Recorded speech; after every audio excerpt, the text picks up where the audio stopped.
And so the first thing I need to do is to approve the minutes of our last meeting, which was April 23rd. So does anybody have any corrections or amendments to make to the minutes? If not, is there a motion to approve them? Commissioner, let's hold real quick. I want to make sure Todd is giving us the go-ahead. Oh, okay. All right. Todd, Dickey, Jason, you're all there. Are we good to go? All right. So I'm going to call the meeting to order. So the first thing we need to do is to approve the minutes of our last meeting, which was April 23rd. So does anybody have any corrections or additions they would like to make to the minutes? If not, do I hear a motion to approve? So moved. I'm listening. We got a motion from Commissioner Neesmith. Was that Patrick? Was that you seconding? Second from Commissioner Davenport. All those in favor, please say aye. Aye. Anybody opposed? Aye. Okay. Aye. You're opposed, Melissa? No, I'm aye. Oh, okay. Okay. I think there might have been a delay. So, all right, we got a unanimous approval of the minutes. Okay, so we've got several things on the agenda tonight. The first thing is we have some presentation. I guess Josh is just starting it right now to talk about the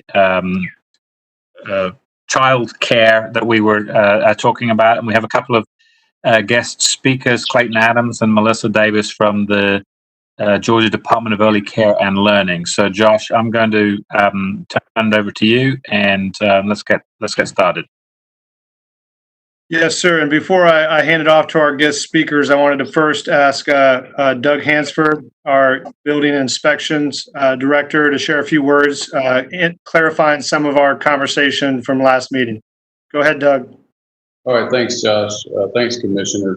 I wanted to clarify, at the last meeting I had given, I think, some erroneous information. The building code does have a chapter, an appendix that covers daycare and home. But since this is regulated by the state, I think it's preempt. After researching it, my opinion is it preempts our need to go to the building code. It is allowed to have up to 6. Hey, Doug, you're going in and out. If you get a little closer to the speaker, please. Okay, sorry about that. Oh, okay, thanks. How about now? Good. Okay, what I was saying was the information I gave you last time might have not been completely accurate. Since the state regulates in-home daycare, I don't think there's a need for us to adopt the building code appendix that I referenced last time. If the state did not regulate it, I think that would allow us to allow it locally with the provisions built in there. But I think in this case, as long as our zoning allows it, that we can allow up to 6 children without any changes.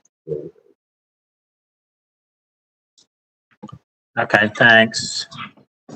Josh? All right. So with that, I'm going to put a slide deck up from our 2 guest speakers. While I do this, I just wanted to thank both Melissa Davis, the Child Care Services Director of Quality Operations, and Clayton Adams, the Northeast Early Education Partnership Lead Coordinator for the Georgia Department of Early Care and Learning. And I wanted to thank Commissioner Denson for inviting them. And with that, y'all, I will hand it off to you.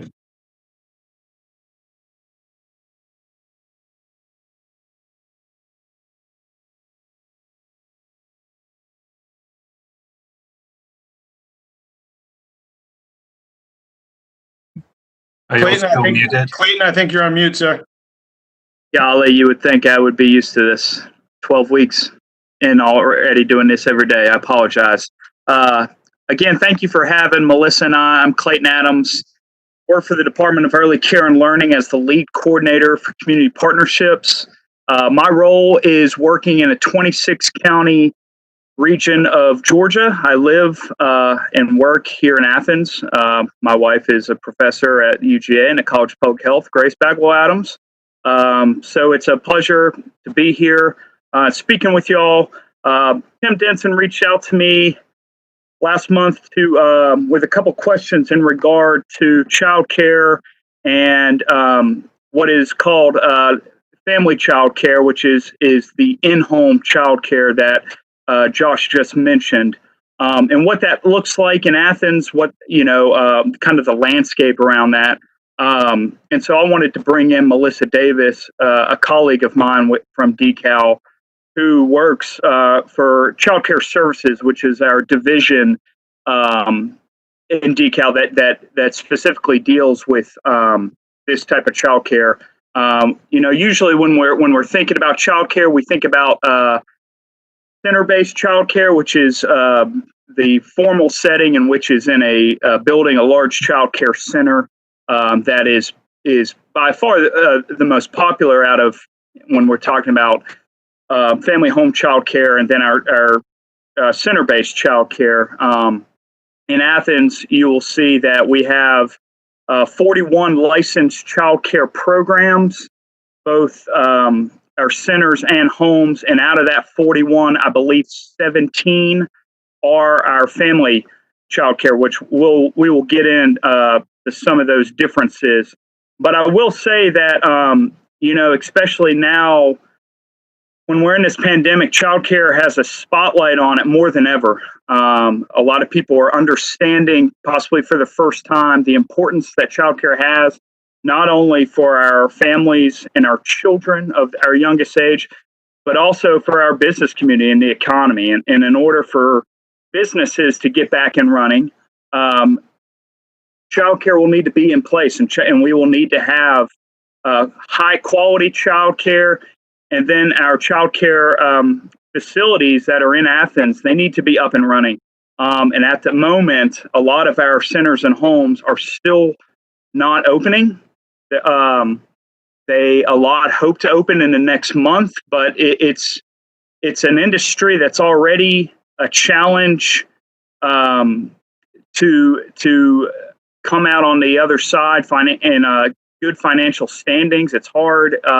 The bottom line in childcare, it's a difficult industry, and so even on our best of days, it's financially difficult, and it's really financially difficult on our in-home and our family childcare homes. So thank you for giving us this opportunity to talk to y'all. And with that, I will turn it over to Melissa Davis.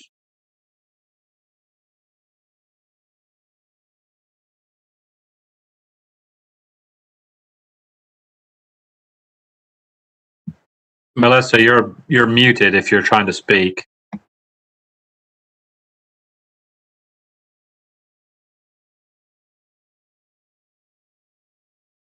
Can you hear me? We can now. Great, thank you. So anyway, as Clayton was saying, we're from Decal. I don't know how you might be familiar with our agency. This here describes our vision that every child in Georgia will have access to early quality care and education, regardless of family income or location. And our mission is that Decal will enhance children's early education experience to promote their academic, social, emotional, and physical development in partnership with families, communities, the early care and education industry, and stakeholders. And I wanted to mention this just to say it goes beyond just licensure. This is much bigger. Licensure is just the foundation of what Decal does. Go on to the next slide. So these are all the programs and services within Decal. Childcare Services is a licensure division. Childcare and Parent Services is the division that helps provide scholarships for low-income families to high-quality programs. You're probably very familiar with Georgia's pre-K program. I'm very proud of that. That's been around since 1992. Nutrition Services is our division that provides funding to help programs provide food services for all children. And Quality Rated Childcare is our rating system to help families locate high quality care. We have a Head Start collaboration office that works with Head Start programs. We have Inclusion and Behavior Support Services that help childcare programs and families with children that might have special needs or disabilities. We have an infant toddler program that helps childcare programs meet the needs that are of infants and toddlers. We have a professional learning division that helps the childcare industry obtain the professional development that they need to be successful. We have a Georgia Foundation for Early Care and Learning that provides the opportunity for to contribute toward helping programs overcome things like disasters and different ways to help overcome those kind of things that might happen. We have a research team that is just nationally renowned for the research that they obtain from lots of our programs and services. And then we have the community partnership team, of which Clayton is a part of. The next. Our direct customers, first of all, are parents and families and their children, teachers we work with directly, childcare providers, private nonprofit organizations that is primarily talking about like the YMCA's, Sheltering Arms, Kids Are Kids, all kinds of organizations that provide services for children. Our stakeholders are our governor and our legislators. We actually are part of the executive branch of government. We are part of that entity with the government. We have a board.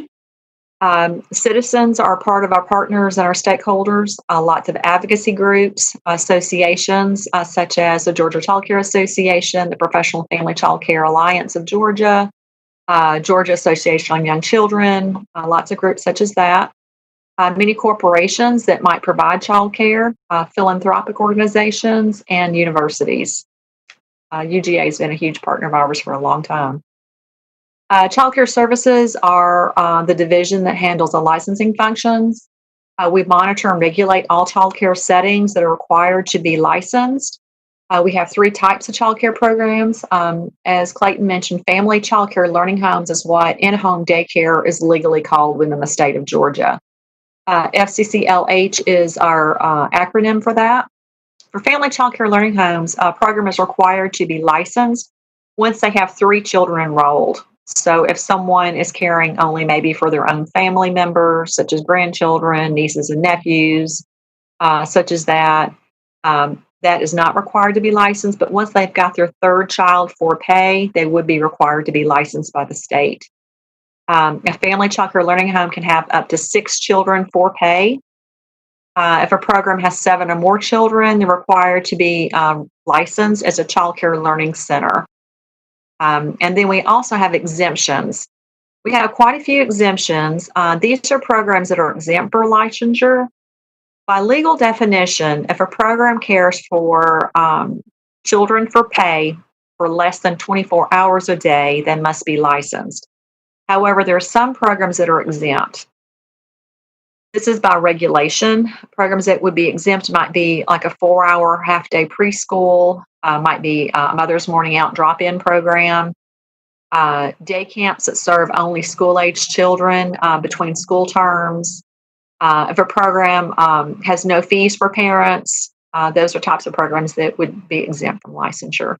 And these are the number of programs in the state. There are 1,375 family childcare learning homes, and 3,218 children are centers, and then 4,900 approximately exemptions.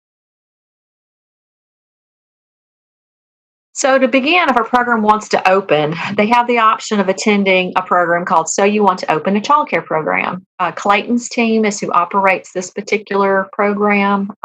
They have learning sessions that are held at the Childcare Resource and Referral Agency offices for anyone in the community that would like to explore opening a childcare program.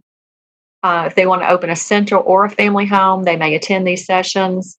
We rely heavily on our partners at the Childcare Resource and Referral Agencies, of which there is one in Athens, that help provide lots of training for childcare programs. And they also help families look for childcare that suits their family's needs. So someone wanting to start a program, they would go to our website at Decal, and there's a section about how to start a childcare program. So they would begin at this point, and on this website, it has all the requirements to open the program. They have to attend a licensure orientation meeting. It used to be held in person, but it's just recently went online for centers. For family childcare learning homes, currently is still being held in person and classroom format. Ever since we've had the COVID-19 situation, it's been switched to a webinar format. But pretty soon it will be held online by a course very shortly.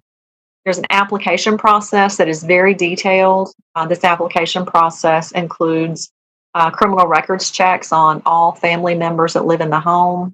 If they have any helpers or staff members they hire, they must also have this comprehensive background check.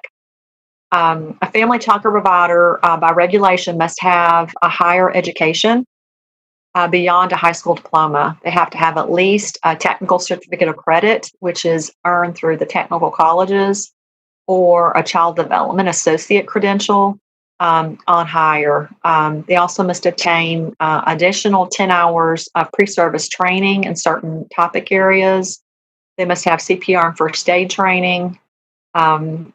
It's a very detailed process. Another piece of that application is they must also have zoning approval and a fire marshal approval.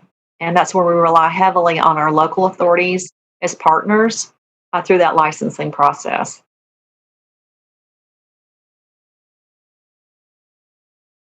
This is the Decal website where the application can be obtained. It's chock full of information. There's lots of resources there for lots of different purposes and every program that we offer under our umbrella. Next one. So anybody in the community can go to our website to look to see what childcare is available in their community.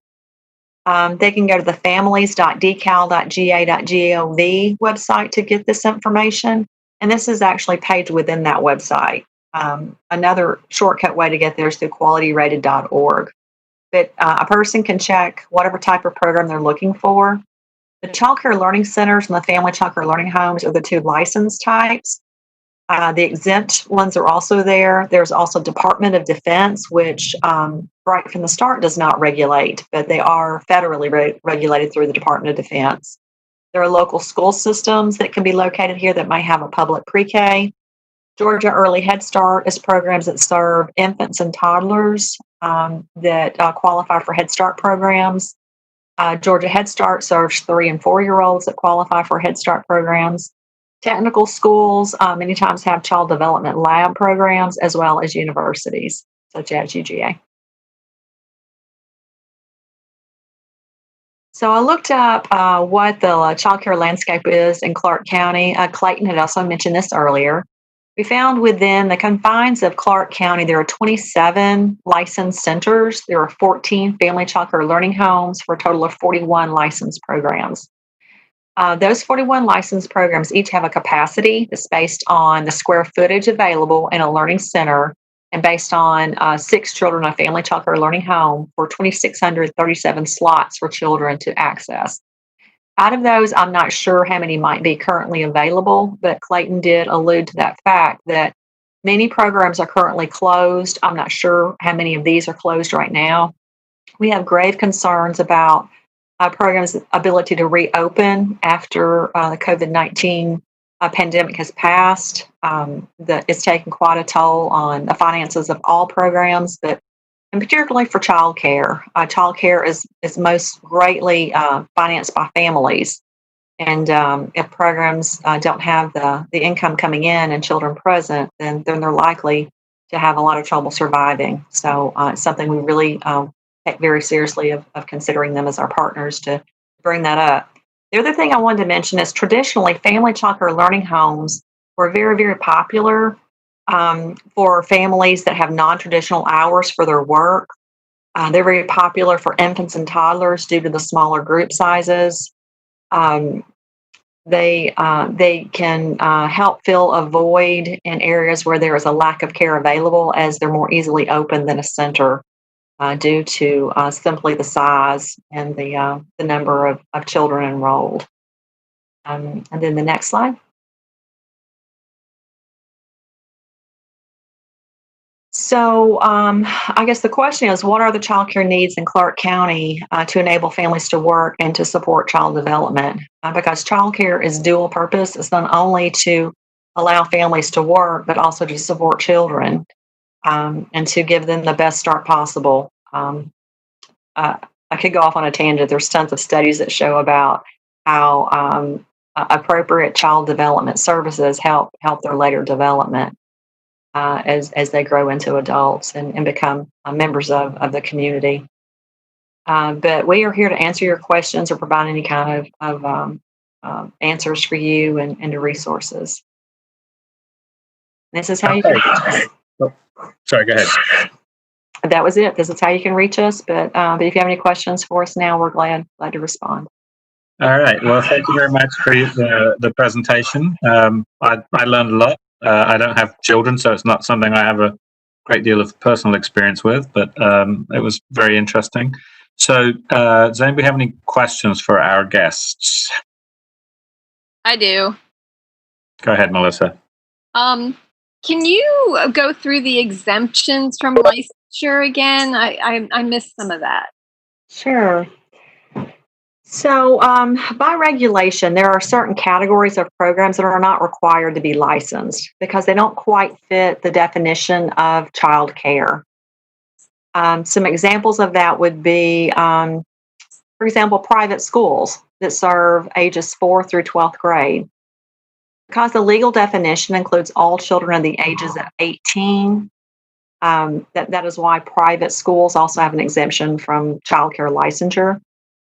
Another example would be, for example, a part day program that's only for 4 hours. The original intention of 4-hour programs was to provide respite for parents who may not work outside the home and also provide social interaction for young children. Another example would be like a Mother's Morning Out program that's a drop-in service, no more than 8 hours a week total. Another example would be extracurricular after-school activities such as ballet or karate. Okay. Okay. So if you had an art class in your home, you would be exempt from all this. You were like, took in kids 2 or 3 days a week to have a little art class after school. That's not exactly. The regulation for exemption state it cannot be in a home or a residential setting. Exemptions don't apply to residential. Right. Okay. Okay. And also, can you quickly, I missed the advanced education requirements, the associate's degree in, what were those again? It would be a technical certificate of credit that are available through technical colleges. Okay. And the other was a child development associate, which is different than an associate degree. Okay. It's actually a credential that is earned through an organization called the Early Childhood Professional Recognition Council. And it's comprised of 120 hours of training. Okay. Plus some observations. Okay. So are these typically gotten through community college and technical colleges? Many, many times it is. Are there online programs for these degrees as well? There is. There is. Okay. Thank you. One other thing about that, Georgia was the only state of the nation that had that regulation. And we realized it created barriers for programs. So we implemented a variance request where if a child care provider or someone who wishes to be a provider does not have that credential, we allow them this provision where they can go ahead and receive a license, but they must enroll in a program within 6 months and complete that program within 18 months. Okay. And so is there pretty good follow through on making sure they've completed the program? Yes, we've got great consultants. Our consultants are what we call our regulators who visit child care programs at least twice a year. And so Georgia's the only state in the union. Do other states have assorted kind of qualifications, or can just about anybody open up a child care center in their home? In other states, it's a little bit more loose. Okay. Most states require only a high school diploma. Mm-hmm. with no other credentials or training program or anything like that? It varies greatly. Some states require some community training hours, but Georgia was the only one that had this strict of a credential requirement. That's interesting. Thank you. Thank you. You're welcome. Okay, anybody else? Andy, I did, if I could. Tim, go ahead. Yeah, thanks y'all for being here. Really appreciate it. I just had a few questions. I know we said for the capacity we're looking at for including the centers along with the family learning homes is 2,637 spaces for Athens-Clarke County. I wonder if y'all have any estimates on the demand on how many slots we'd actually need to be able to fill the demand here in Athens-Clarke County for childcare. I'm sorry, who was that question directed toward? Either of you, Melissa, yeah, or Clayton, whoever feels they would like to jump in on that. Yeah. I will defer to Clayton since that is a local question. It's something that I wouldn't know the answer to that. So Tim, you're asking about the demand in Clarke County with in regards how to many, how many slots we actually need to be able to fit to properly have enough childcare here. Right. Yeah, and I know I'm sure you and I have talked about this at some point, and it's a great question that's asked a lot of times. To nail down the exact number, I would say I don't know. We know that in Athens-Clarke County, we have 6,700 kids under the age of 5, right? And so if you take that as the foundation, and then you look at the slots that we have, which is 2,600, you can start dwindling down there and see the need. Not all families need childcare. We know that, but we also know that 4,000 children don't necessarily, that's not going to be the number. So we know there's not enough childcare in Athens. We also know that there are childcare facilities that have waiting lists. If you look at, we all know Athens-Clarke County and our long history with our high poverty and our highest needs families, and we do not have enough pre-K slots, and we need more Head Start slots. So we have that. But to get to an exact number of slots, I couldn't give you a number in anything exact. But again, there are 6,700 kids under the age of 5, and there are 2,637 available slots. Yeah. I appreciate it. I think that gets us there, even if you don't have an exact number. And the next question I have is, we talked about the square footage limitations for centers.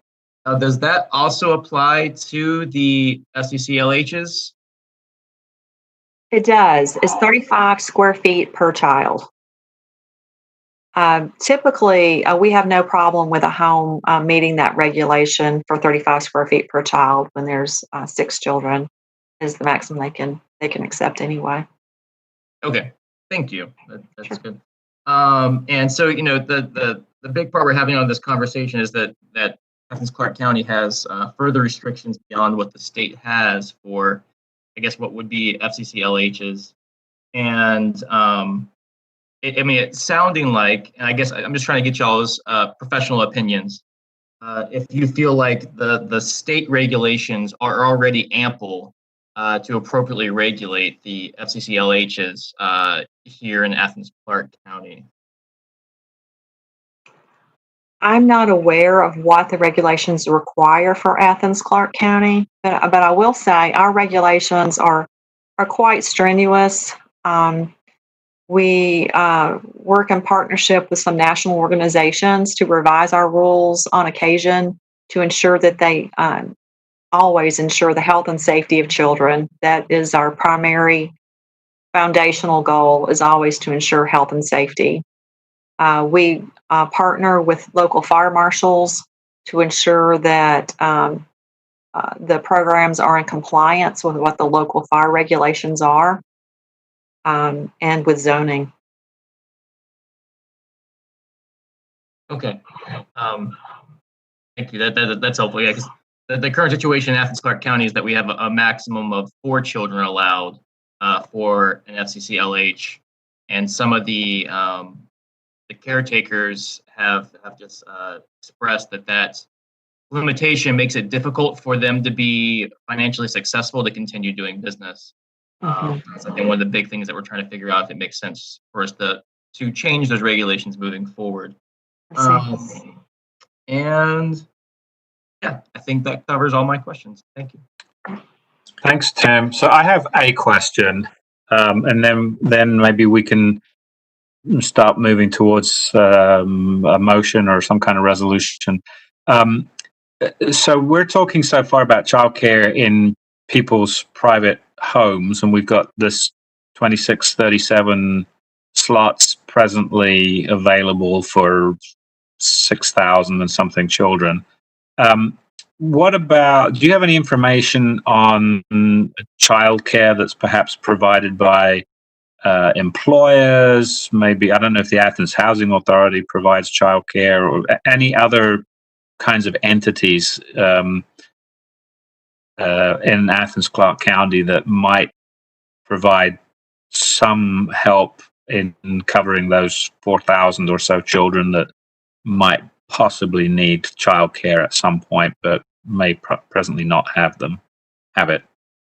So it's a great question, and it's been something that over the past year or so, I have really kind of made it my own personal mission as far as what role the business community plays with childcare. At this time, there isn't, a set business that has, of course, any on-site childcare that exists through, in our country. I would say that exists more for our, Fortune 500 companies with an actual on-site childcare. But there are many ways for the business community to support childcare for their employees, and just family-friendly, incentives. And that can go from the lowest hanging fruit of just those in the business community having an understanding of childcare, and if their employer is in search of it, knowing where to send them, or knowing to guide them to the telephone number and the quality rated website. That's the lowest hanging fruit. Anybody can do that. But there are other ways, such as possibly, working with a childcare facility in Athens and covering a certain amount of slots, possibly, for employees that would then send their children to this particular location. Or, we do know in Athens, there are businesses that provide subsidy, financial subsidy to their employers. There are, I can think of 6 or 7 that do that, and that's great too. As far as the housing authority, there is a quality rated center within Rock Springs. But it would be great to see one in Bethel, and it would be great to see one elsewhere. That would be a wonderful dream. But that would also be, that would be very difficult to do.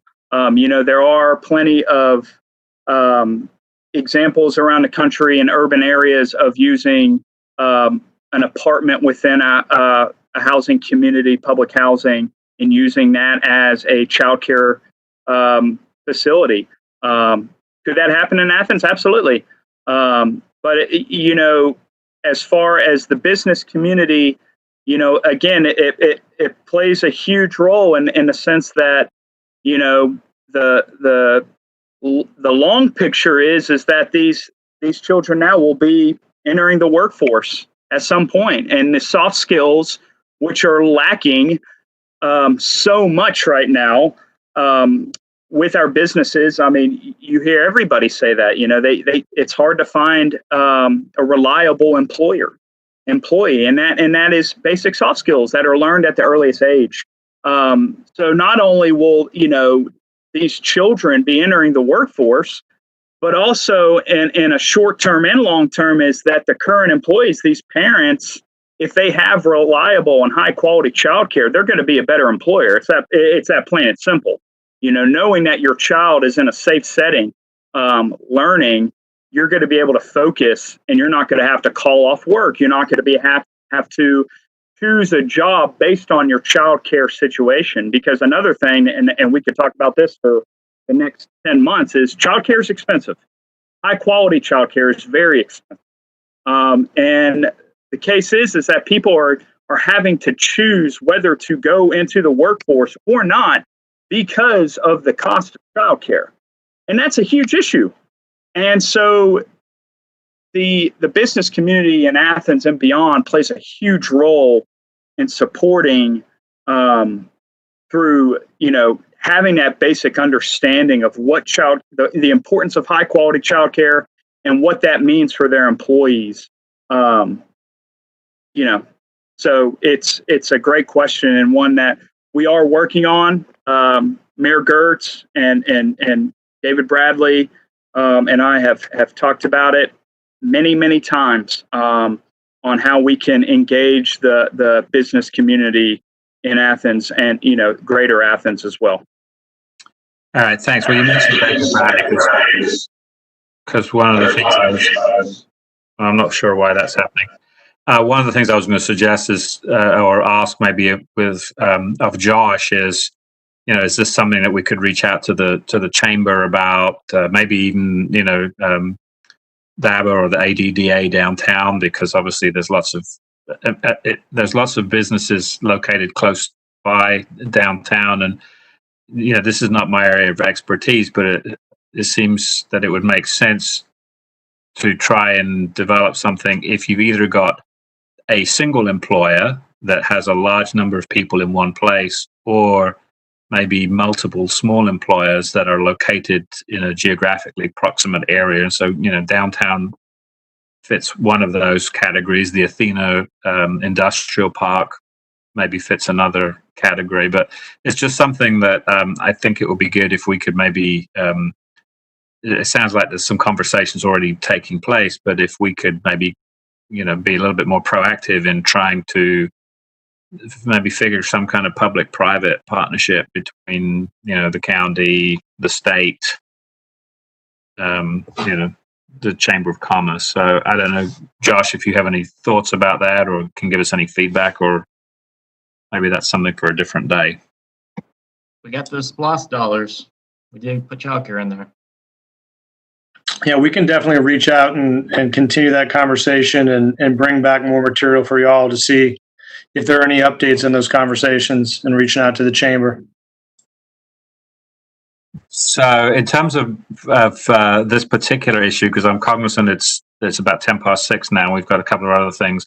Are we at a point where this is the committee now, where we wanted to make a recommendation in our report that we basically, within Clarke County, in terms of childcare, the kinds of childcare in homes that we've been talking about this evening, we want to make a recommendation that basically we simply adopt the state standards rather than having more strict standards in Athens-Clarke County? Or I have a question. Where are we at? I have a question about that, Andy. Did I not hear Mr. Hansford say that changing our regulations weren't necessary because the state supersedes? And actually, if I can chime in, that was the first that I had heard of it. And I know Michael's not here, and this is his primary topic. We discussed it before, but in texting with him, I think his position is still that we would need to change the ordinance. A lot of state statutes do give you the ability to be more strict than they are, but not less strict. And I think that that's where we are with this. I don't have any, I haven't researched this personally, but we need to look into it. Thank you. Yeah, I think we should take this on committee and recommend that we change our ordinance to allow 6. Can I say something about the code? Go ahead, Doug. Yeah, when I said we didn't need to change anything, it was from a building code standpoint. They're still restricted by zoning, so the zoning would be. Right. We don't need to do any further. Yeah, it's our home occupation zoning ordinance that we're talking about here. Yes, sir. So Commissioner I Needs, take that as a motion, Jerry? Yes. I second it then. Okay, so do you just want to, so we're all on the same page. You just want to spell out exactly what your motion is? Well, help me here, but I think what I want to do is change our home occupation ordinance to allow up to 6 children in a FCCLH. Okay. May I mention one other thing? Sure. The regulation, that 6 is for pay. It does not include the provider's own children. Yeah, I understand. So if you change your zoning, you may want to make that clear whether or not that would include the family's children or if that would be children for pay. Okay, I'll make that part of the motion then. Okay. That our wording includes that it's for children being kept for pay. Okay. I have one thing I want to point out. I'm kind of hung up on the fact that it's much more stringent in Georgia to open one of these centers in your home because of all these education credentials. And I'm curious if and when were those applied? Was it in kind of recent memory, or has it always been that way? It was in, I believe it was 2012. Okay. And it was based on the understanding of a national recommendation. But nobody else followed that recommendation. Pretty much.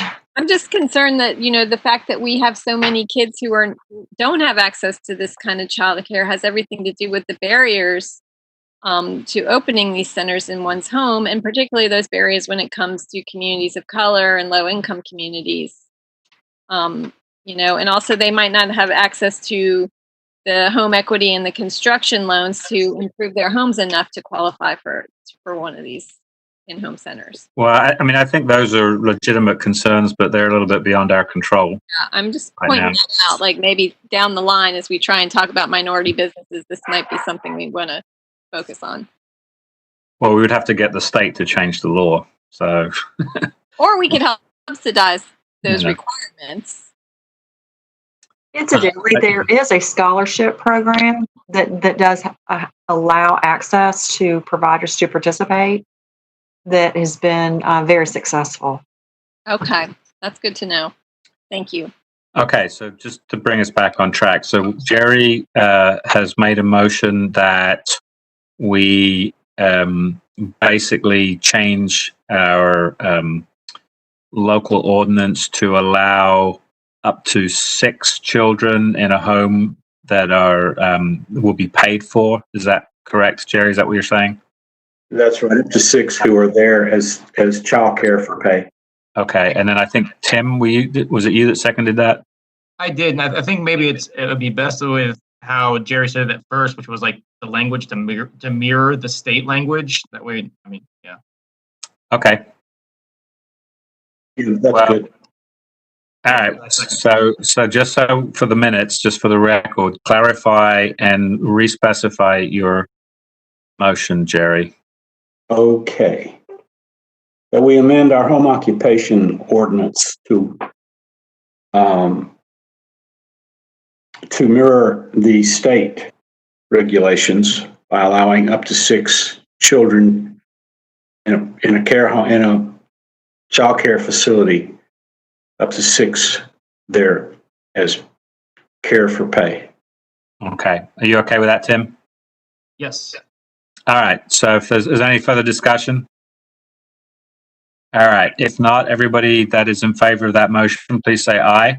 Aye. Anybody opposed? All right. Super. Well, thank you very much.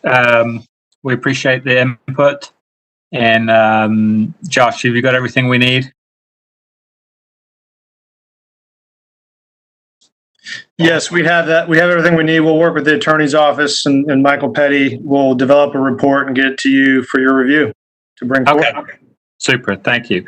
All right. So I would like to thank you, everybody. I would like to move on to our second topic. And since we have also some visitors, I'd like us to move on to the discussion of the minority business activities.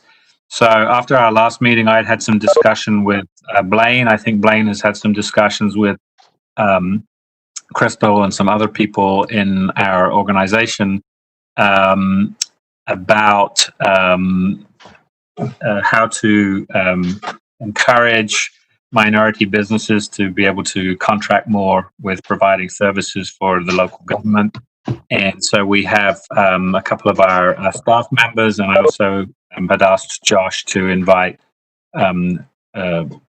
Julie, who had run this program as part of her activities here with Clarke County. So thank you, everybody, for hanging with us and hanging on the phone. And Josh, I'm going to turn this part over to you as well. Yes, thank you, Commissioner Harris. I wanted to just let everybody know this is definitely a team affair here. Collaboration was a big part of pulling this presentation together. Toro Holt, who's been with the purchasing division of finance for a number of years throughout when there was an MBE program, is going to be presenting tonight. But we're very thankful for Julie Donahue being here, our former purchasing administrator, and she's available to answer any questions as they come up. Crystal Coburn is also here, and to introduce the finance team, because we've got a few folks, I wanted to hand off to our finance director, David Boyd, before we get going, and he can introduce his team.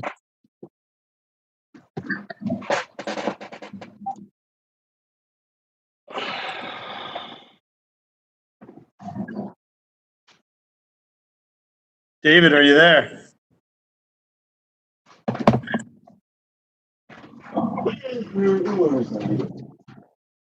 All right. Well, looks like David's having some technical difficulties, so I'll go ahead and introduce both Toro Holt and Jessica Vieri. So Jessica is our purchasing administrator. She has started with ACC Gov this year, replacing Julie when Julie retired. And Toro, as I mentioned, has been a long-serving employee. We talked with both Sherry Hines in the attorney's office and Crystal Coburn as we developed this presentation.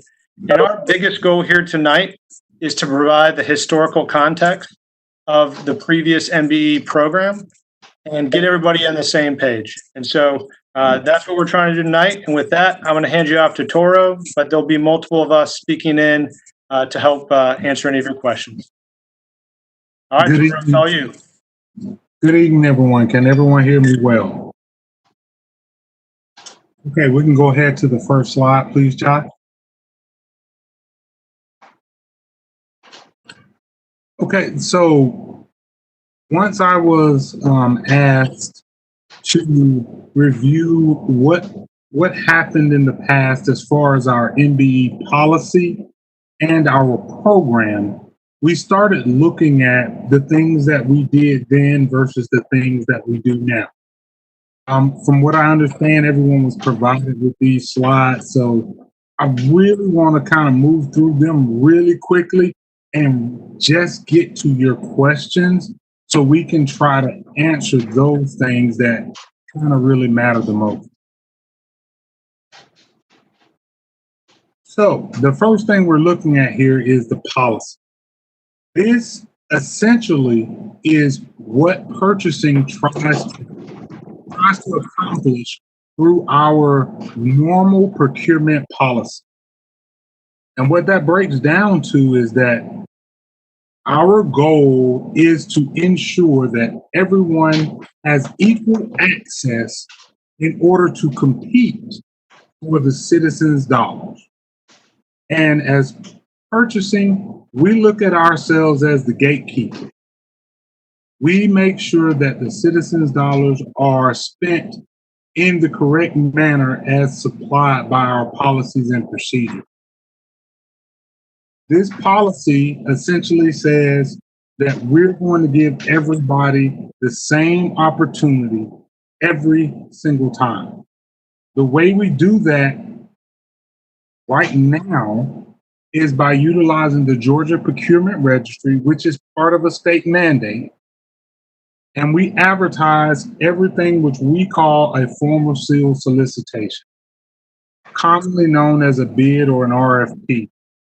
For Athens-Clarke County, that is over $50,000. All of those things are posted on the Georgia Procurement Registry, as well as the Athens-Clarke County's website. The way we did that in the past, because of the limitations of technology then, we utilized the Athens Banner Herald, and we advertised as well as a service that we subscribe to called Demand Star.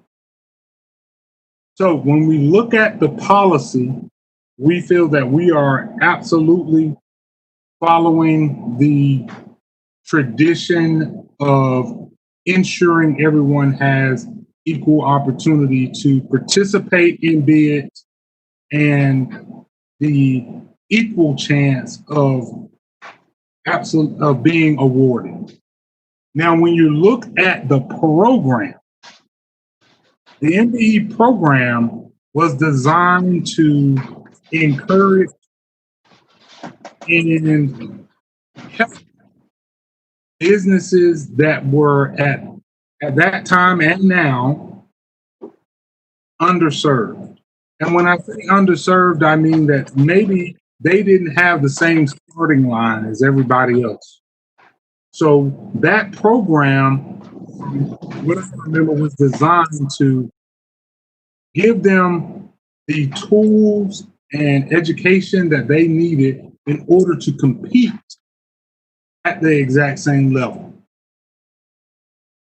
That was the goal of the MBE program, to ensure and make a positive effort throughout the procurement process to give everyone the opportunity to compete. And how we did that was several ways. Right now, if a product or service is needed and it's under $50,000, we require 3 quotes. If it's under $1,000, we require only 1 quote. So 0 to 1,000 is 1 quote. 1,000 to 50,000 is 3 quotes. At that time, the 1,000 to 50,000 would require those 3 quotes, but 1 would have needed to be an MBE. Now, those were certified by the MBE coordinator, and that was the requirement. The over 50,000, because they're advertised universally and not sent to specific vendors, the requirement was met by that. So when you look at it, we are absolutely in compliance with our policy as a procurement division.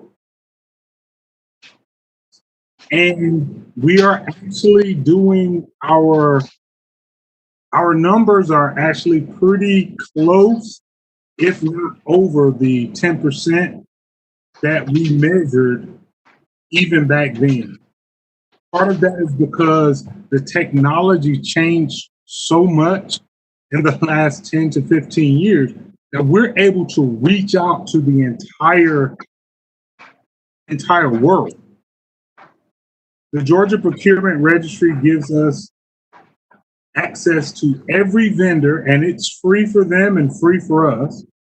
And we also have our website. Hey, Tora, let me just ask you to hold there for 1 second. I just want to make sure Ms. Donahue's not having any trouble with sound here. So okay, I'm going to unmute a couple of our call-in users to make sure that both David and Ms. Donahue can speak into this if possible here. So just making sure we're not having any audio. Standing by. I am on the call, and I can hear the conversation. Okay, good. Perfect. Now, thank you. I think that at this point, I've given kind of a high-level overview. But I would really think that Miss Julie would be much, much better at explaining any details or questions that you guys have. So let's stop in this presentation and we'll talk about previous to FY12. So one thing I want to make sure we make clear to everybody is that as of FY12, the program ended. But let's talk about any questions y'all might have about what was going on prior to FY 2012. I don't specifically have a question about that, but since Ms. Donahue has been kind enough to speak to us this evening, and since she has firsthand knowledge of the program and kind of some of the nuts and bolts, I would certainly be interested in hearing from her in terms of what she perhaps thought worked well, perhaps maybe didn't work quite so well. You know, what improvements we might make, those kinds of questions. So if she's willing to give us some insights, I would certainly be interested in drawing on her, specific knowledge that she had built up with this program. I would be more than happy to address that. I wanted to get back to what Toro mentioned about our level of MBE participation.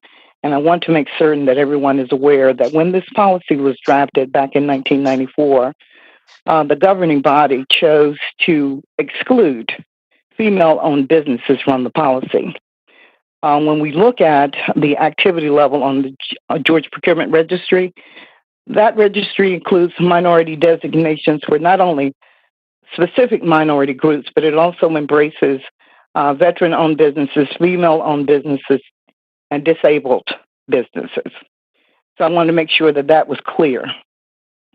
When we started this program, our biggest hurdle initially was to identify those vendors that could participate in the program. And some of the issues that we immediately had to address was the lack of communication, because of course back at that time we had pager communication. Most of the minority companies that we were trying to do business with were working people. They worked full-time every day. They didn't have a staff or an office to receive calls and to respond to our quotes. There was definitely a lack of experience in doing business with government as a whole. So therefore, we had to try to develop a training program to educate them on how to specifically do business with Athens-Clarke County. One of the hurdles that we were never able to get across was the whole area of bonding and insurance. The government, of course, has bonding and insurance in place to protect our interests. However, most minority vendors had not been in business long enough to develop a relationship with a surety company that would provide them with that access. We also had issues with vendors being able to attend pre-bid and pre-proposal conferences. Of course, that becomes an immediate issue when it becomes mandatory because they're working people. And many of our businesses just simply could not provide the volume that our organization requires in procurement. Some of the remedies that we used back in that time was the use of minority-directed media. That's no longer necessary now that we have the power of the internet and also cell phones. We had a problem communicating with them, keeping the records up to date so that we could make those communications. An education training program is a must for this particular kind of program. But the role of the coordinator is much more than just identifying and certifying those vendors. I believe very strongly that the coordinator must be a part of the procurement team simply because they're familiar with the laws associated with procurement. But not only do they serve in that capacity, they will have to provide support for this group, not only prior to becoming a part of the program, but throughout the program. We found it necessary to debrief vendors anytime they weren't successful in a procurement event, to debrief them and to share with them the kinds of things or errors that were made so that they can be more competitive in the future. I was looking at, before I left the government's employ, there's one issue that I want to make certain that this group is aware of. More and more, we are finding more convenient ways to procure goods and services. We're not back in the day when we sat on the phone and took quotes from vendors over the phone. We're using the power of the internet, and information moves fairly swiftly. But we also have access to state and federal contracts. And while that is beneficial and allows us to expedite procurements, it also serves to ostracize this group and other local area vendors from the procurement process. So I wanted to make sure that that was understood. The coordinator will have to be in training mode most of the time. And we cannot forget the fact that departments are accustomed to doing business with vendors over the years. So there will be some reluctance to embrace new vendors coming into the process. I also think that perhaps this kind of program, instead of being called a minority business program, should have a title that embraces all vendors. I'm not sure how you're going to go about implementing this program, but the role of the coordinator can't be emphasized enough. Now, some of the other problems that we had with our minority vendors is the whole idea of specifications, breaking down contracts into smaller components, etc. I don't know about the relationships that you have with other local agencies, but one of the things that we did on an annual basis was we developed programs in conjunction with UGA and other local agencies to host minority vendor fairs so they could familiarize themselves with government operations and become more familiar with how we actually procure our goods and services. So, in other words, a budget will have to be in place for that kind of activity.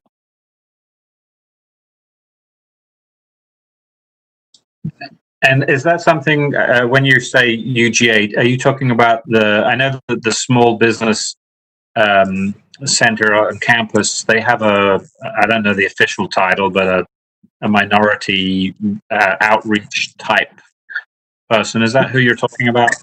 Yes, not only that, UGA procurement was also a part of that process. The hospital authority was a part of that process, the housing authority.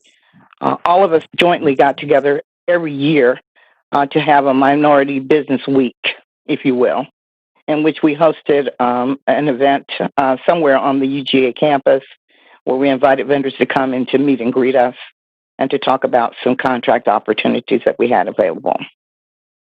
And did that just kind of fall away when the budget was tight during the Depression in 2008, 2009? Is that kind of how that played out? Yes, our budget was stripped of advertising when we eliminated the position in 2012. And just to clarify, this is Jessica. UGA was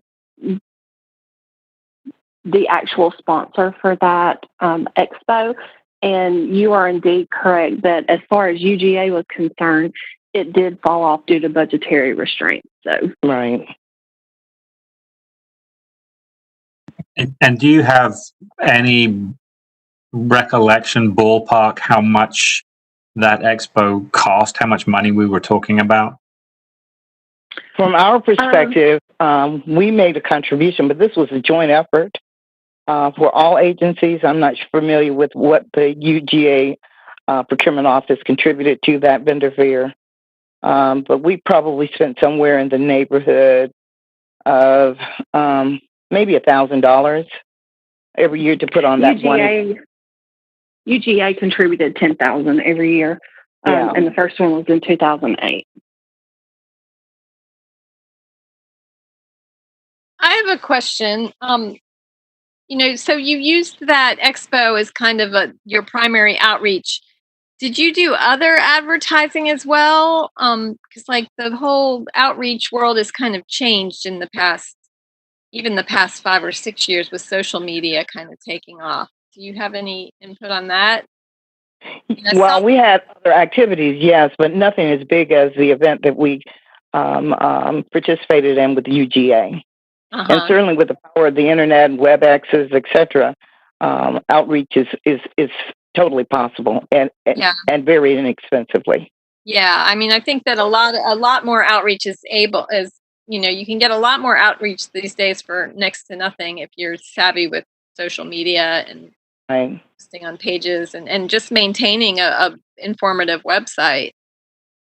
Commissioner Link, that might be a good question too for Toro and the purchasing team to speak to about maybe current state. So real quick, FY12, the position was eliminated as part of the budget. And here's that section out of the budget document that year. But if we go to from FY12 to current date, Toro, Jessica, do you want to speak to kind of what we've been doing since in more detail? I'll speak on that, Josh.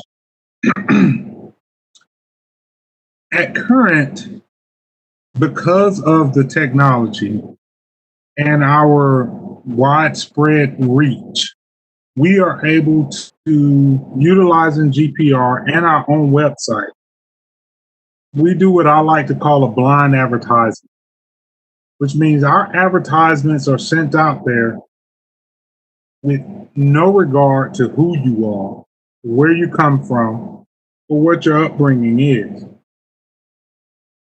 And that, in my opinion, fulfills our policy.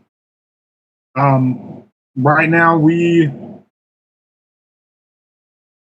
encourage any vendor to come and talk to us. Well, not in the last 12 weeks, but just in general.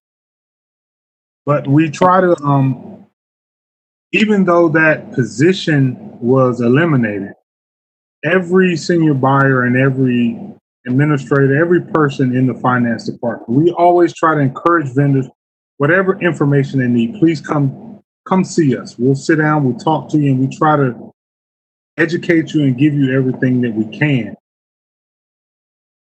Toro, may I jump in here? Yes, ma'am, please.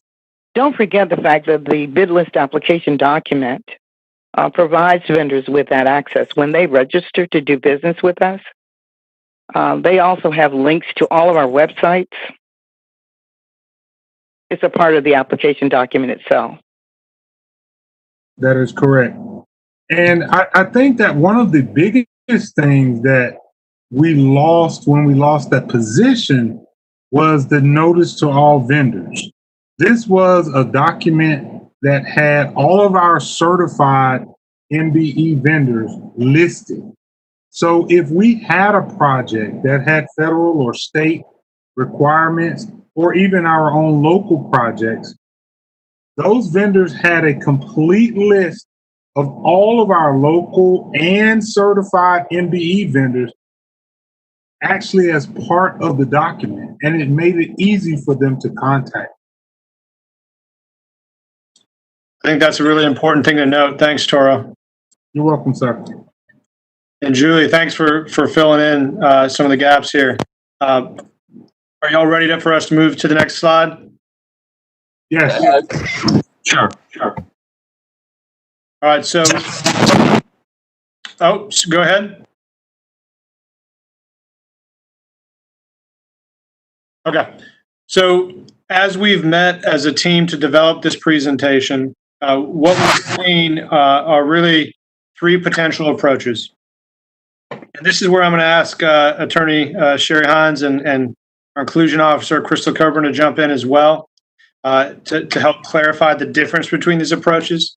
I think what you heard Ms. Donahue mention and you heard Toro mention, they were speaking about the current MBE policy and the MBE program, right? And I think with both of them, and I don't want to put words in your mouth, so please correct me if I'm misstating. The way the policy is not written as if it were an MBE policy. It's written in a way that's actually, number two, a proactive race-neutral approach. The program itself helped do many of the things that Crystal and Jessica and the purchasing team developed as potential brainstorms we talked about last meeting. And you could, potentially reassign that vacant position in purchasing to be an MBE-focused position. We could focus on data collection in a more meaningful way with more capacity. We could develop programs much like Julie and Toro mentioned that there used to be to encourage access and recruitment. And we could revise the RFP language to make it more accessible and understandable, even updating the process. Those are things we could do while focused on a race-neutral approach. So those are beyond the current approach and the fact that there would be more focused programming when there hasn't been.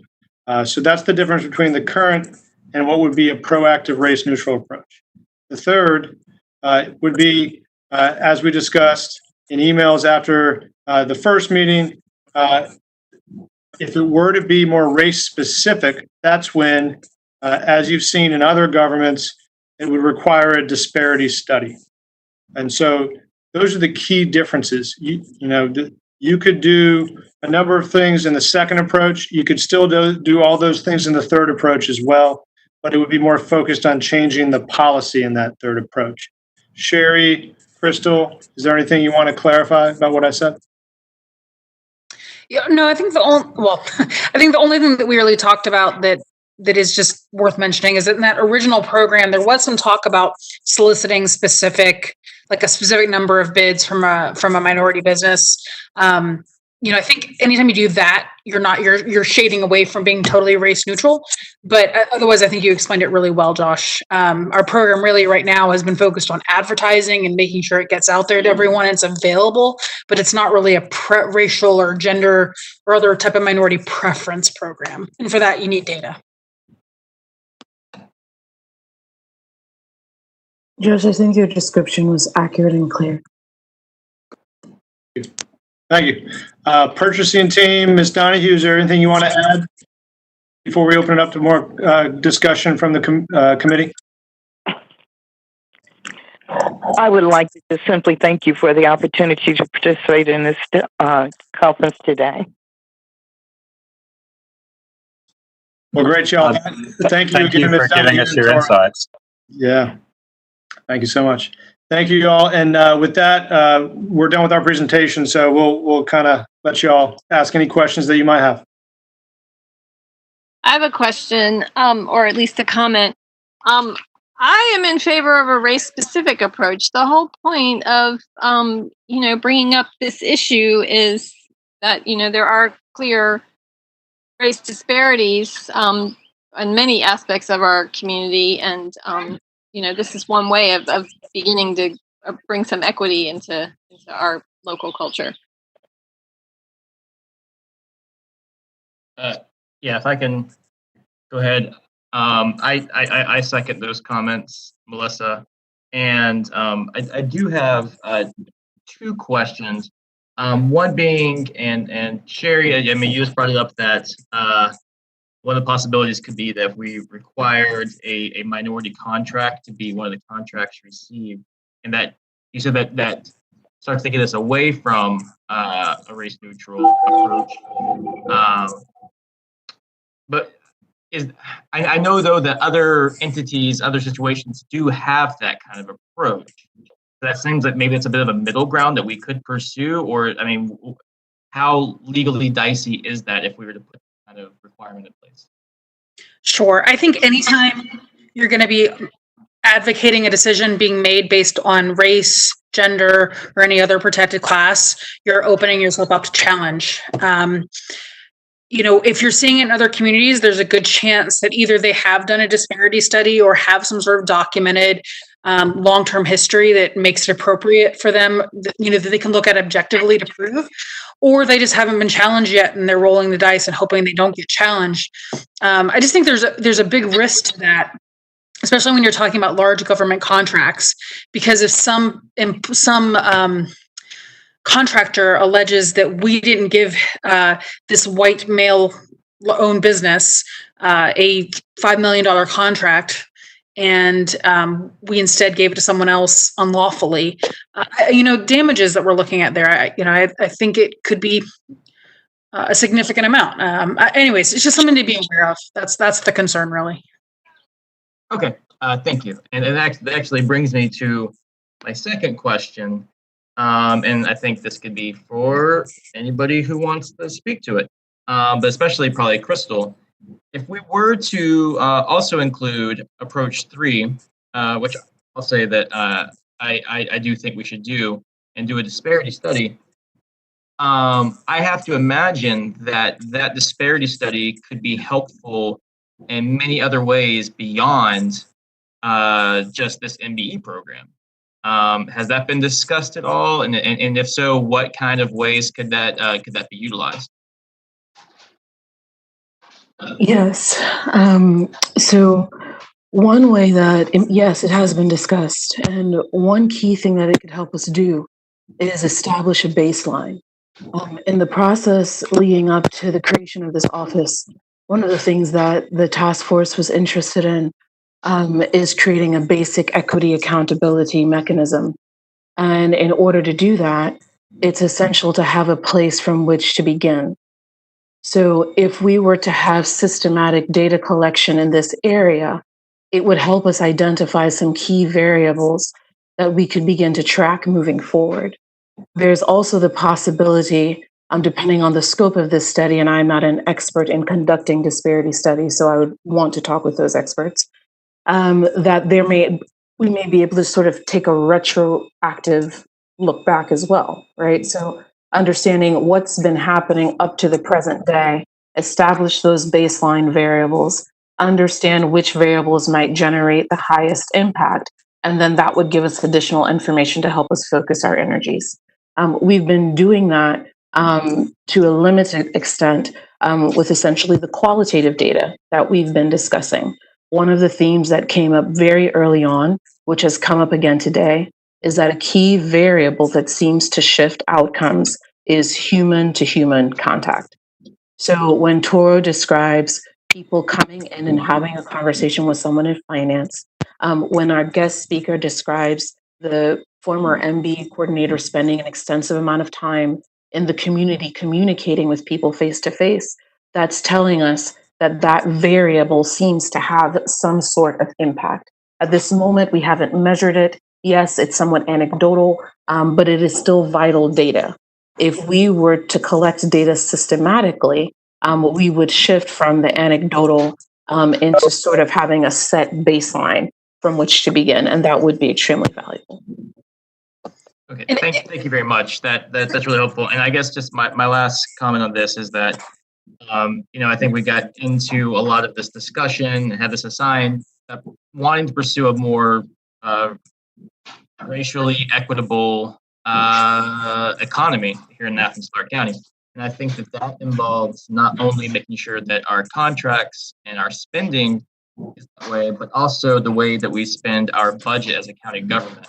And I think that prioritizing some of this funding in a way like this that does a racial disparity study is helping us get to that more racially equitable economy and making sure that our tax dollars are going in a way that is equitable.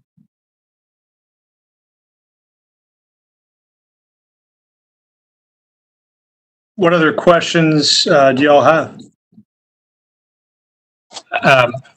So I've never done a disparity study. Could somebody maybe talk a little bit more about what all that entails?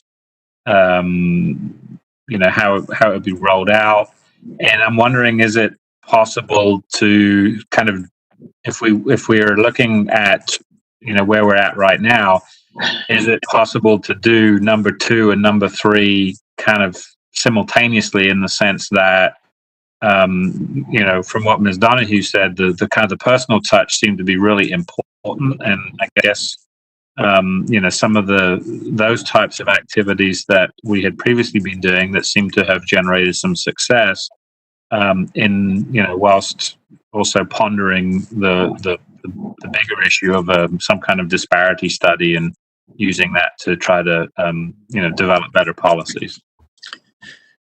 Yeah, so I'll start answering that question, and then I'll ask others to add to it. I think the first thing is that Crystal, myself, Sherry, neither of us are disparity study experts. We've looked at a fair number of them in preparation for the GOC. We've started to identify some of those in the state of Georgia. So there's a number of communities in North Carolina that have done this and across the country, but we've started to identify some in the state of Georgia. We will become more knowledgeable about disparity studies as we speak with some of those groups and some of those communities. So we don't mind doing that, but in us describing what it takes, we're not experts. So I just want to make that clear. The general view is what a disparity study is trying to do is trying to both look backwards and say, what has your government done in terms of the past to award funding to minority and women-owned businesses.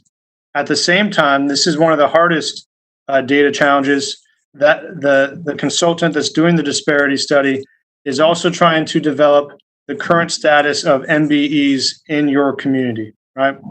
So they would be looking at Athens-Clarke County if we did a disparity study and get that baseline data that Crystal mentioned.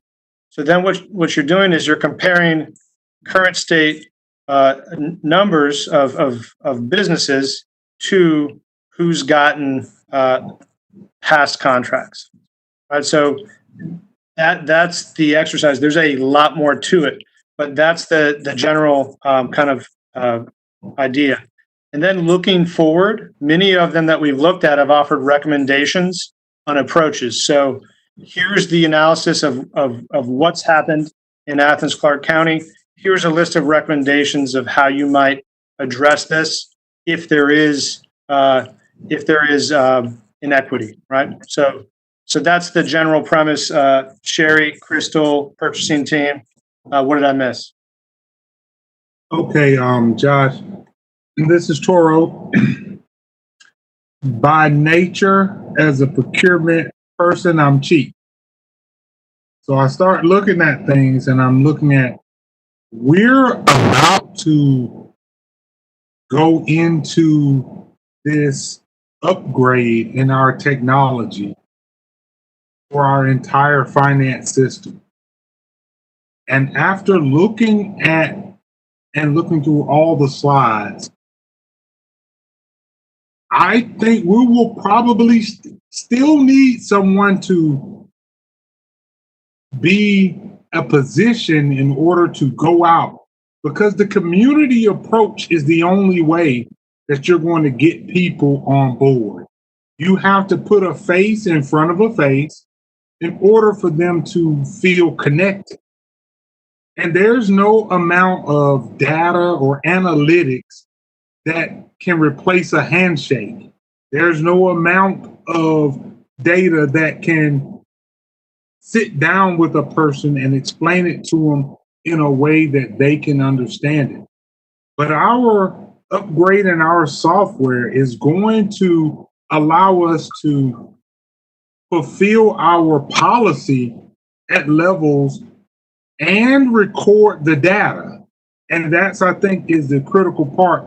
With the implementation of Munis, we have different data points that we will be able to absolutely look at. So, yeah, but in answering the chair's question, I think, yes, looking forward, there's that opportunity. I think what a disparity study does, it will be looking backwards and to the number of firms in the community, which having an upgraded system still won't answer. So those are the differences. But yes, you could do both 2 and 3, I think is the answer. And sorry to interrupt you, Tori. I just wanted to clarify. No problem, sir. Yep. I have a question. Where might our economic development department fit into these efforts in our small business development? Anybody have any input on that and any role that department could help in fostering minority businesses that might qualify for some of these contracts? So in some communities, you do see a connection between WIOA funding and programs like this, right? So if the core challenge that we're facing as a community turns out to be there's not businesses in certain sectors, and potentially your workforce development group would focus on those potential sectors. There could be trainings offered and other opportunities like that. In the past, Toro, Julie, Jessica, have you all done anything in collaboration with economic development? The department didn't even exist until like 5 years ago. So No, we have not, but we would love to. We could take Lay Park or East Athens, put some chairs and tables out, and the purchasing division will love to show up. And you can bring everybody that you want to bring. We'll be there.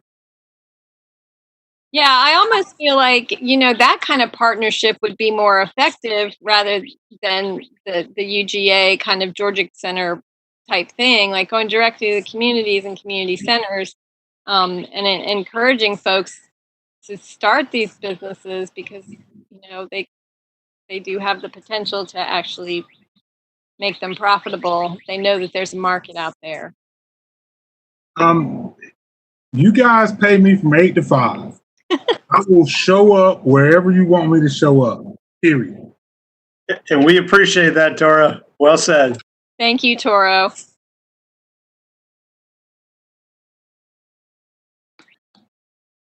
That's definitely a collaboration we can look into. Any other questions on this topic, y'all? So I know that we'd had some information from our attorney's office. So I just want to be clear in my own mind. Sherry, if you could remind us. So from my recollection, one of the issues with doing the disparity study was to give us some kinds of legal protections if indeed we ended up in court. Can you just kind of give us a quick 30-second overview of the legality of what we're talking about and why the disparity study it might be important in that regard? Sure, absolutely. I think what I could say is the disparity study is not just important, it is absolutely essential, critical. You cannot lawfully execute a race-based or gender-based preference program without it. At least I would say it'd be incredibly difficult to imagine circumstances. It's the Richmond, Virginia versus Croson case. And what the court basically says in part is that just these anecdotal statements that, oh, yes, we have a race issue in terms of how these contracts are being awarded isn't enough. There has to be data to show that it's happening. And really the only way to get that data is the disparity study. I just sent you an example of one commissioner, Herod from Augusta, because, to Toro's point, getting that new software is going to help us collect the data we need for what we do. But what these disparity studies also do is they look at all sorts of things in the market, from business formation information to to earnings, things that we wouldn't have any access to, even things about getting loans and access to credit. So the disparity study takes a really holistic picture and then will hopefully give us that baseline that Crystal was talking about that's important. The other thing I want to just briefly say is, you'd asked about these two different steps. And I think that step 2 is incredibly important, not only because it could make a huge difference, but also because part of the explanation to the courts and how you can defend your programs is say, we have taken race neutral steps and they are not sufficient. So if we go into this knowing that the disparity study is going to take some time, and we really push these race neutral approaches, that can also help us generate some important data to justify why we need that, why we need these MBA programs in addition to the disparity study. Crystal, real quick, Crystal, was there something you wanted to add on the disparity study conversation? There was I just happened to have had a conversation last week with Ilka McConnell, our new director, economic development director, and they are preparing to hire for 2 positions. And forgive me, I'm flipping back through my notes. One of them is a small business and entrepreneurship position. The other is a workforce development coordinator position. And as we were having conversations, a part of what we just briefly touched on is how all of this in some ways does tie in to the challenges that GOC is tackling right now when it comes to procurement. And so I just wanted to be sure to disclose that because I think it relates to Commissioner Link's question. Got it. Thank you.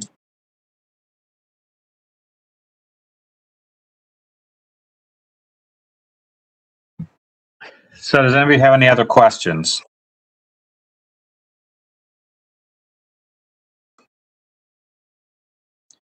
Josh, I do have one. So, we're talking about the budget, I guess, tomorrow night. Do we have, if we wanted to, following from what Sherry just said, if we wanted to kind of reconstitute the position that Ms. Donahue held, like how much, what's the salary? I mean, what's the cost of that? Yeah, so I'm going to ask David Boyd if he's able to connect here to answer that question. David? Can you hear me? You got it. All right. I mean, if you're looking at a senior level buyer position, you're looking at probably, with the benefits and everything, I'm just going to say upper 50, 60,000 if you hire them at close to starting salary. I would also say that it might be best, since we are getting to the point where we're fully staffed in purchasing, to, if we develop a program, see if we can carry out the program without adding any additional positions.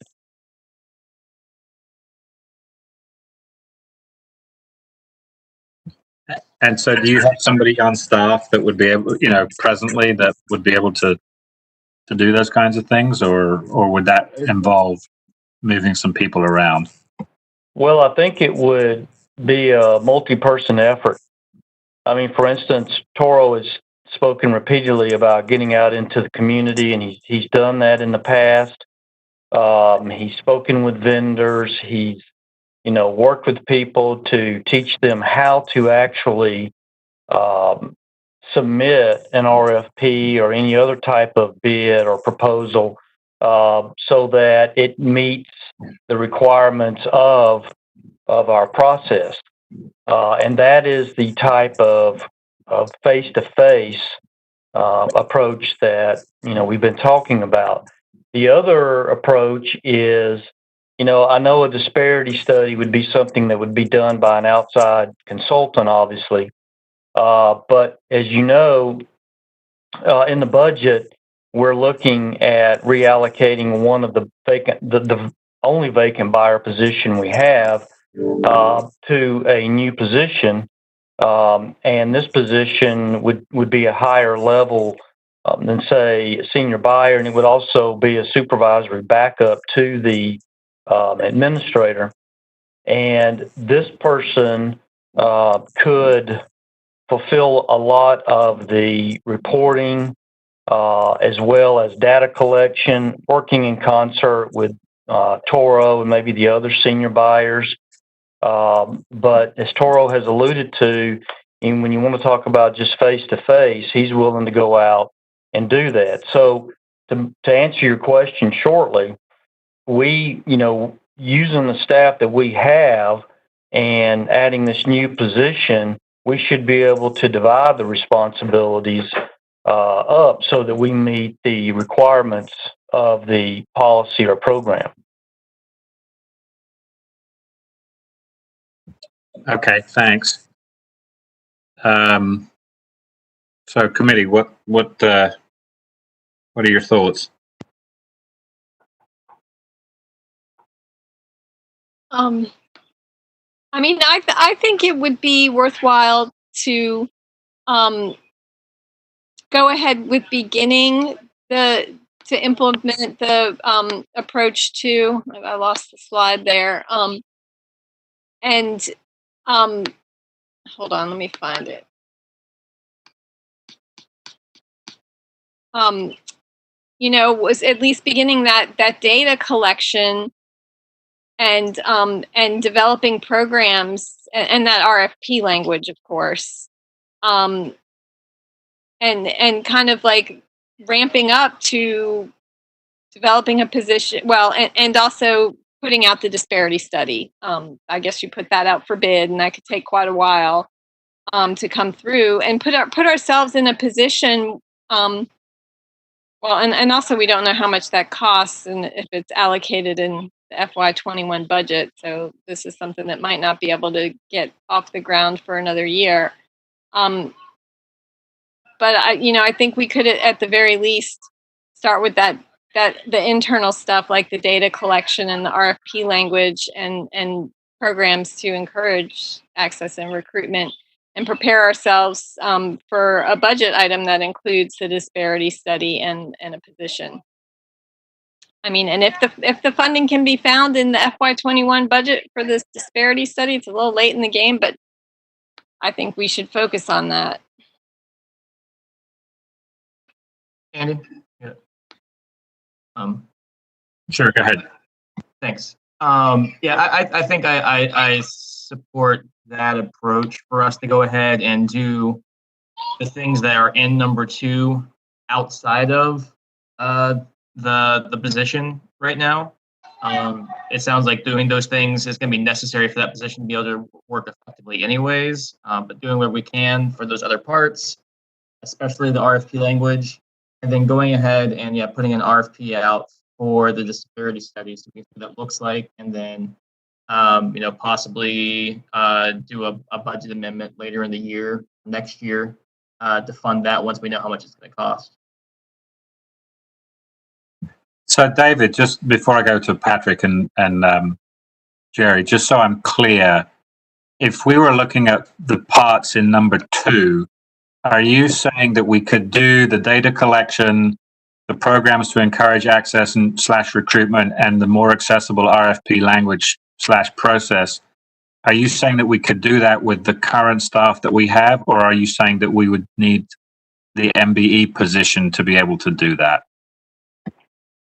Well, what I'm saying is that once we hire the sourcing coordinator, which is the reallocation of the vacant buyer position to the sourcing coordinator, once we get that person in here, and you also got to consider if you're going to do a lot of face-to-face and things like that, a lot of the restrictions that we have in place now would also have to be loosened, or somehow we would have to get around that. But yes, once we get that position hired that's in the budget, then yes, I would say that we would be able to move ahead with part of this number 2. But, David, just to clarify, to make sure everybody understands, the sourcing coordinator is not the MBE position? Correct. Okay, thanks. Patrick or Jerry, do you have any thoughts? I have none. I guess.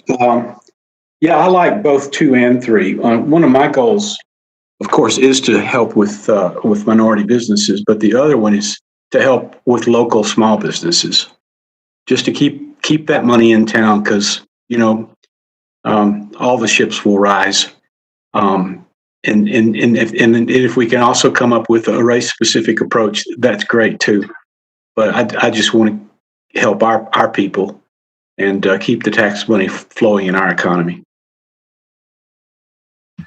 So, in terms of moving on, Josh, if the committee is amenable to this, can we have maybe you and Crystal and Sherry work something up that, along with David, that allows us to basically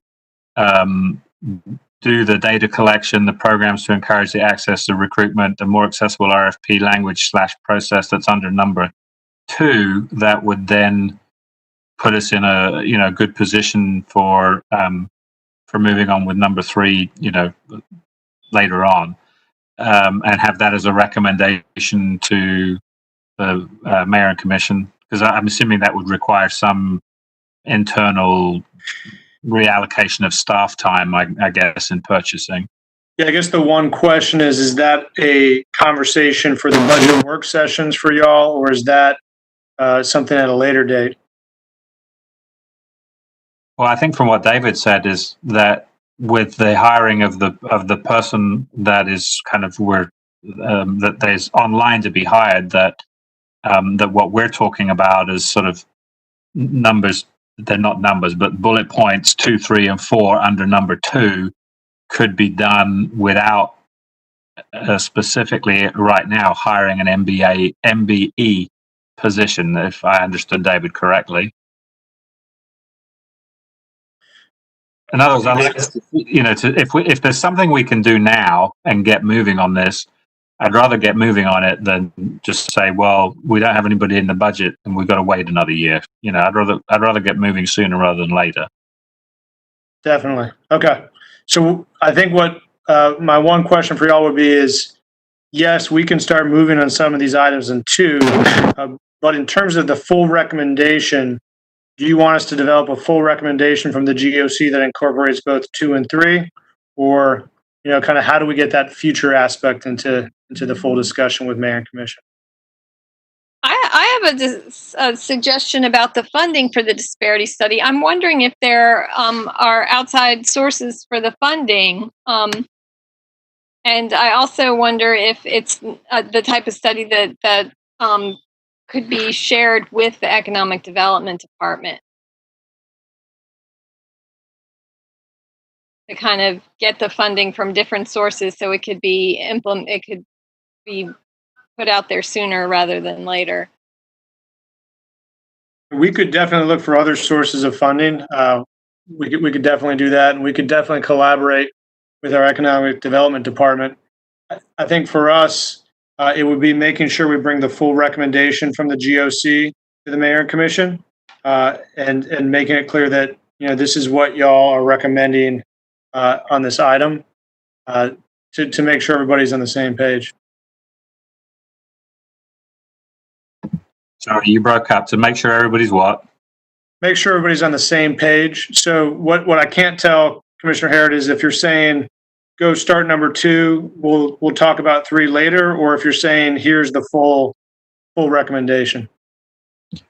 I think what we were talking about is go and start number 2, and also give us a better idea of what number 3 would entail in terms of cost and how it would be done, with the anticipation that we would do it. But from what I understand Sherry to say, is if we wanted to end up with race-specific approaches, that we would be in a much better legal position if we've already done number 2 than to start with number 3. I think that's correct. I'm not saying that you couldn't jump straight to number 3, but you're absolutely right that the more that you can demonstrate that race neutral approaches have not been successful, then the better off you'll be in the long run.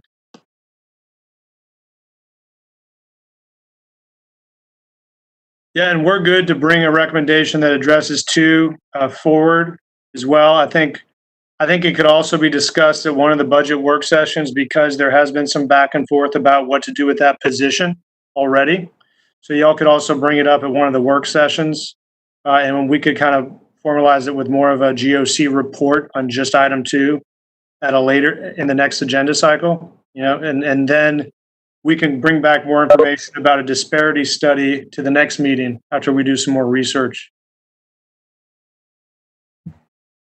Well, committee, what's your pleasure?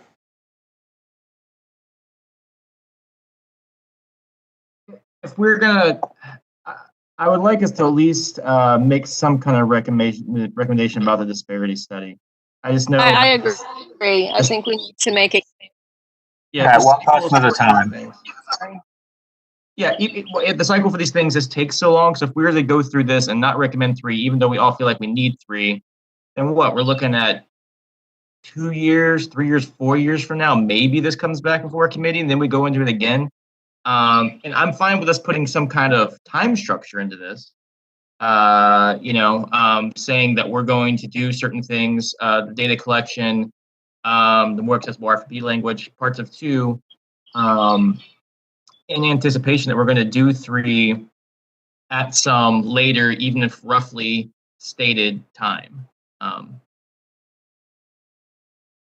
Well, I think that's kind of, I think what we were all anticipating. I guess the question is just really how to encapsulate that in some kind of report that we would send to the rest of the mayor and commission.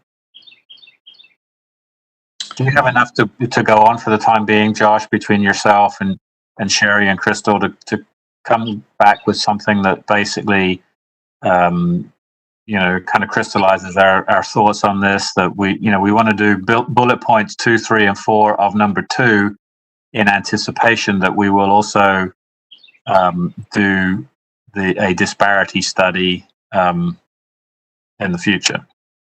Will do. Yeah, we'll develop a GOC report saying that, and then we could share with y'all before the next meeting. But I think the question is, do you want it in the next agenda cycle? Because we could also meet that too if you want. We'll just have to get going on it. I don't see any reason to not have it in the next agenda cycle. Okay. We'll do all we can to do that. So we'll send out a draft once we're able to put that on paper. I do think it would be good to mention it in the budget work session too, just because there's been some back and forth discussion about it. That would be my recommendation as well. So is everybody comfortable with that, or how do you want to proceed? Yes, I think that's a good idea, and getting it in the agenda cycle sooner rather than later is the way to go. Tim, Patrick, Jerry? Go ahead, Tim. Do we need a motion for this, or? I'll move if I get a second. I'll second. Okay. I'm fine with it. Patrick? I think we lost Patrick. He said his computer died. Oh yeah, he's not on the list now. Okay. So all right, if everybody's comfortable with that, if you're comfortable with that, please say aye. Aye. Aye. Anybody opposed? Okay. So finally, the third thing, and hopefully we can make this fairly brief because it's 7:20 already, is the discussion of the short-term rental request for information. And so, Josh, do you want to talk a little bit about that? Yeah, so at the last meeting, we talked about different software platforms, and it wasn't that long of a conversation because I think where y'all landed was you wanted us to bring back a draft RFI because we expect all the systems that are out there to be over our limit for purchasing. We would need to do an RFP. So Jessica, our purchasing administrator, offered up RFI as a solution. And so we sent you in advance the RFI document. It's a little long, so I won't pull it up on the screen, but you each have it. So your request to staff last meeting was to bring it back to y'all so that you could offer any feedback before we post an RFI. Staff is on the call from IT, both Travis Cooper, our interim director, and Barry Fuller, who helped with the RFI. All right, thank you. Committee?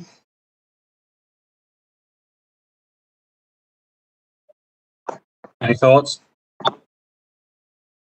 Well, I know that Commissioner Neesmith had some questions just about the necessity based on some of the recent legislation. Can we get an update on that? Yeah, so if Sherry and both Chris Caldwell have done a little research on that, so I'll hand it off to y'all.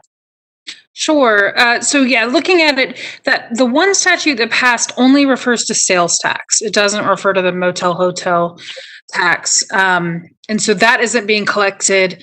Additionally, the other things that this program could provide to us are things like helping with enforcement, requiring business licenses, things like that we could pursue. So I think there's just a lot more potential out there.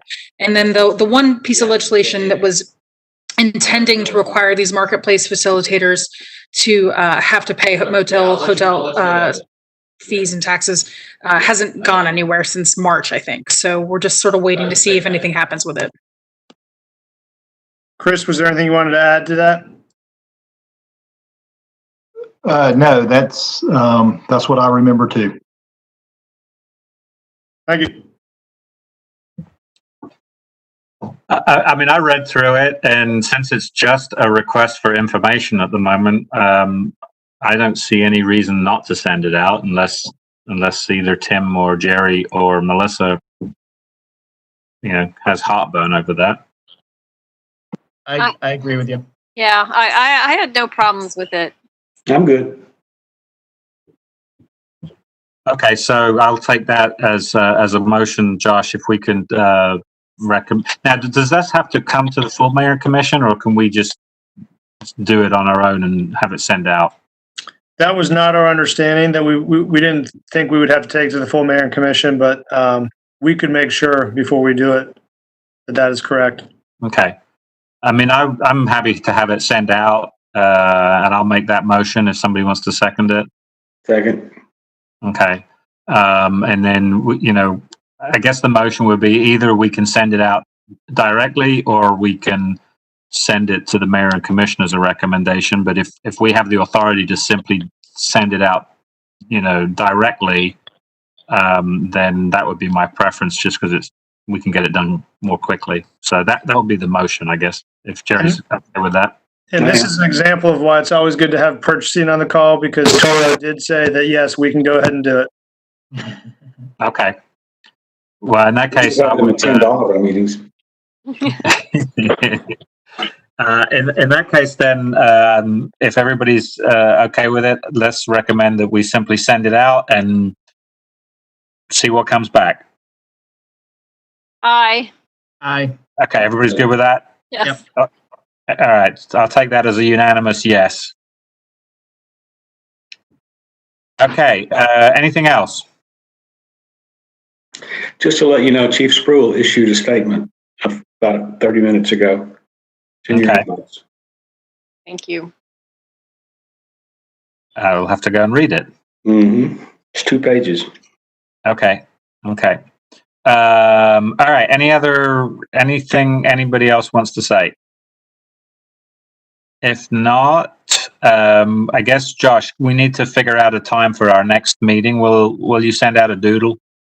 Yeah, just one quick question. I'm assuming y'all don't want to stick with the normal time in June because it's not that far away, but we can always go back to the normal date. Which would be the Thursday of the 3rd week of June, I think. Do you need a little bit of time to do what we've asked you to do, or could we meet I've forgotten what it is now. The Thursday after the 3rd Tuesday. Yep. I think, having not asked Crystal and Sherry this in advance, I think the one thing we'd have to do is get up to speed on disparity studies. So, y'all, is that something you think we could do before then, or should we find a later date? And probably, if we can get people to cooperate from the other, I don't know if we can reach people right now. It's been kind of difficult, but we can try. To accept the 30 to 10. As long as it works for y'all's schedules, we can keep that current date, but I'll send an email out just to confirm it's good with y'all. Okay. And committee, anybody have any thoughts one way or the other? I'm good with that date. I'm fine. I'm good. Okay. All right. Let's do that then. Great. So if there's nothing else anybody wants to say, do I hear a motion to adjourn? So moved. I'll second. All right. All those in favor, please say aye. Aye. Anybody opposed? All right. Thanks very much. And we'll just wait to hear back from you, Josh. And if you can just send out an email confirming our next meeting, that'd be good. You got it. Thanks, everybody. All right. Thank you. Bye.